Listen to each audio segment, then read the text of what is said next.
오늘은 출애굽기 12장 15절로 28절의 말씀에 의거해서 믿음으로 라고 하는 제목을 가지고 서로 은혜를 나누기를 원합니다. 모세가 하나님의 명을 받도록 애굽에 들어와서 바로 앞에서 지팡이가 뱀이 되고 물이 피가 되는 기적을 보일 때가 애굽력으로 10월경이었습니다. 그리고 마지막 10번째 재앙을 경고할 때가 애굽력으로 3월 내지는 4월경이었습니다. 결국 바로와 애굽은 6개월에서 7개월 정도의 기간 동안에 그전 어떤 세대 사람들도 경험하지 못했던 엄청난 재앙들을 9번이나 겪어야 했던 것이죠. 우리의 생각에는 그쯤이면 벌써 하나님께 항복하고 하나님의 뜻대로 행하였을 것 같습니다. 하지만 어찌 된 일인지 바로는 강팍한 마음을 풀지 않았습니다. 아니 9번째 임한 흑암의 재앙이 끝날 때는 도리어 모세를 더욱 완강하고 단호하게 대했습니다. 바로는 그때 이렇게 말했습니다. 너는 나를 떠나가고 스스로 삼가 다시 내 얼굴을 보지 말라. 내 얼굴을 보는 날에는 죽으리라. 한마디로 눈에 띄기만 하면 죽이겠다는 살벌한 말을 남기고 모세를 쫓아냈습니다. 이것만 보면 이스라엘 자손들이 애굽에서 나가는 일이 더욱 어려워진 것 같이 보였습니다. 그런데 이러한 악조건 가운데서 모세가 가져온 하나님의 명령은 현실과 너무나 동떨어진 것들이었다라고 하는 거지. 곧 하나님께서 한 가지 재앙을 내리실 것인데 그 후에 바로가 너희를 보낼 것이니 그때 이웃들에게 금폐물을 구하게 하라고 하는 것이었죠. 또한 이달 열흘에 너희 매인이 어린 양을 취하여 피는 문설주와 인방에 바르고 고기는 무교병과 쓴 나물과 함께 먹으라고 말씀을 하였습니다. 하나님은 어떻게 음식을 먹어야 할 것인지까지 자세하게 말씀하셨던 것이죠. 지난 6개월 동안 일어났던 일들을 생각해 볼 때 지금 모세를 통해서 전해진 하나님의 말씀들은 비현실적인 명령들처럼 여겨지는 것들이었습니다. 하지만 본문 27절은 백성이 머리 숙여 경배하였다고 말씀하고 있습니다. 또한 28절은 이스라엘 자손이 물러가서 그대로 행하되 여호와께서 모세와 아론에게 명하신 대로 하였다라고 말씀하였습니다. 이것이 믿음이고 이것이 신실한 신앙인 것이죠. 내 생각에는 어림도 없는 일이지만 하나님께서 말씀하시니 그 말씀에 순종해서 그대로 행하는 것이 믿음입니다.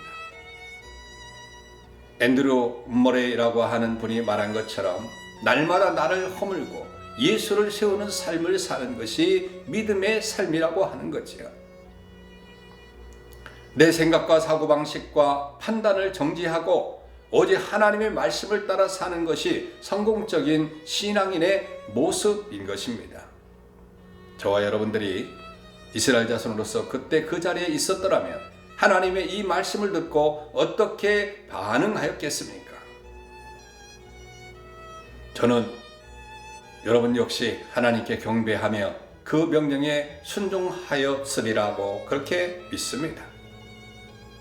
하나님의 명령을 보다 자세히 살펴보면서 그 명령에 순종했던 이스라엘 자손들의 믿음을 돌아보는 이 시간 되기를 소원합니다. 먼저 하나님은 어린 양을 잡고 피를 바르라고 하는 말씀을 하셨습니다. 이스라엘 자손들은 하나님의 말씀을 따라 그달 열흘에 각 가정마다 흠없고 1년 된 수컷 양이나 염소를 취해야 했습니다. 그리고 나흘간 간직하고 있다가 그달 14일에 해질 때 그 양이나 염소를 잡고 그 피로 양을 먹을 진문 좌우 문설주와 인방에 발라야 했습니다. 여러분 생각해 보십시오. 이러한 행위는 믿음이 아니라면 도무지 할 수 없는 일이 아닙니까? 어린 양을 취하였다가 나흘 후에야 그 잡은 것을 어떻게든 따라 할 수 있을 것입니다. 그러나 양을 잡을 때 흘린 피를 그릇에 담고 우슬주 묶음에 적시어 그 피를 문 좌우 설주와 인방에 바르는 것은 상식적이지 않습니다. 그것은 보편적인 행위가 아닌 매우 미개하게 보이는 행동이라고 볼 수 있는 거죠. 하지만 그들은 하나님께서 모세와 아론에게 명령하신 대로 따랐다고 하는 것입니다. 여러분, 무엇이 그들로 이렇게 행동하게 했을까요? 바로 믿음입니다. 도무지 바로가 이스라엘 자손들의 출애굽을 허락하지 않을 것처럼 보이지만 하나님께서 그렇다고 말씀하셨으니 그런 줄 믿었습니다. 또한 양의 피를 바른다는 것이 비상식적인 것으로 여기지만 하나님의 말씀에 온전히 순종하였던 것입니다. 또한 그 밤에 주의 천사가 자기 집에 장자를 죽일 것과 어린 양의 피로 그 재앙을 피할 수 있다는 하나님의 말씀을 믿었던 것이지요. 이스라엘 자손이 하나님의 말씀을 전적으로 믿어 어린 양의 피를 바름으로 구원받은 것처럼 저와 여러분 역시 하나님의 말씀으로 전적으로 믿고 순종하시길 바랍니다. 찬송가 494장처럼 빈손 들고 앞에가 십자가를 붙들 때 그 보혈이 역사할 줄로 믿습니다. 둘째는 하나님은 어린 양의 고기를 무교병과 쓴 나물과 아울러 먹으라고 말씀하셨습니다. 하나님께서 이 달을 해의 첫 달이 되게 하라는 것은 이제부터 하나님께서 친히 이스라엘 자손들을 자기 백성으로 삼으시겠다고 하는 단호한 의지의 표명입니다. 또한 이스라엘 자손에게 지난날 죄악의 삶을 버리고 새로운 삶을 부여하겠다고 하는 그런 뜻을 가지고 있기도 한 것이지요. 무교병과 쓴 나물을 먹으라는 것 역시 마찬가지입니다. 무교병이란 누룩이 없는 순수한 떡으로서 죄와 옛 생활로부터 깨끗해진 새로운 삶, 새로운 생명을 뜻하는 것이지요. 쓴 나물은 애굽의 쓰라린 옛 생활을 돌아보고 그 고통스러운 생활에서 구원하신 하나님을 기억하라고 하는 뜻을 가지고 있습니다.